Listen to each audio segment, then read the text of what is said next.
आज भारत के प्रथम प्रधानमंत्री श्री जवाहरलाल नेहरू का जन्मदिन है। इस समय मैं देख रहा हूँ कि कांग्रेस के नेता जब भी श्री नेहरू के बारे में बात करते हैं तो वे उनके द्वारा किए गए आर्थिक विकास की ओर ध्यान आकृष्ट करते हैं, लेकिन उनके आर्थिक विकास से अधिक महत्वपूर्ण इस देश का राजनीतिक विकास है। इस देश में लोकतंत्र की स्थापना है, इस देश का राजनीतिक एकीकरण है। हमें यह ध्यान में रखना होगा कि अगर इस देश में लोकतंत्र की स्थापना न होती तो इसका राजनीतिक एकीकरण संभव नहीं था।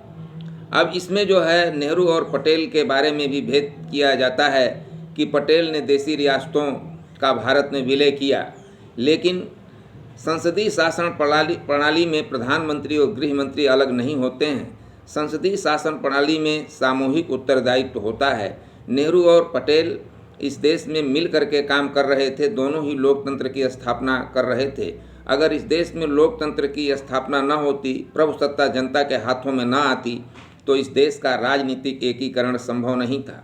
ब्रिटिश भारत का भूभाग 60% था, देशी रियासतों का भूभाग 40% था और इन दोनों का ही एकीकरण प्रजातंत्र के सिद्धांतों के आधार पर हुआ। और इस बारे में हमें यह भी जान लेना होगा कि 1929 ईस्वी में जब श्री नेहरू कांग्रेस के अध्यक्ष बने थे, उसी समय उन्होंने कह दिया था कि देशी रियासतें शेष भारत से अलग नहीं रह सकती, उनके तकदीर का फैसला सिर्फ वहाँ की जनता ही कर सकती है। कहने का अर्थ ये है कि इन देशी रियासतों में जो जन आंदोलन चल रहा था, उस जन आंदोलन के कारण वहाँ भी जनतंत्र की स्थापना होनी थी और अंततः उसका भारतीय संघ में विलय होना ही होना था। छोटी छोटी रियासतें भारतीय संघ से अलग रह भी नहीं सकती थीं। कुछ बड़ी रियासतों ने बाहर रहने का प्रयास किया था, लेकिन उनका प्रयास भी जो है वो विफल हुआ।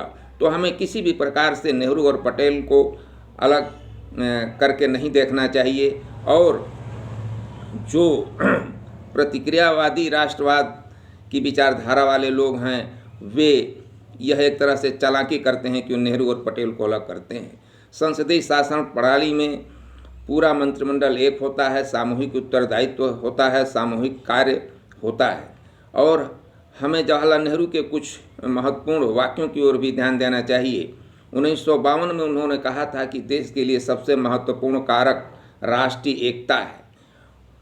आज़ादी के 10 साल बाद 1957 ईस्वी में श्री जवाहरलाल नेहरू ने कहा था कि देश के लिए सबसे महत्वपूर्ण कार्य आर्थिक विकास तो है, लेकिन आर्थिक विकास से भी अधिक महत्वपूर्ण कार्य देश के लोगों का मनोवैज्ञानिक और भावनात्मक एकीकरण है।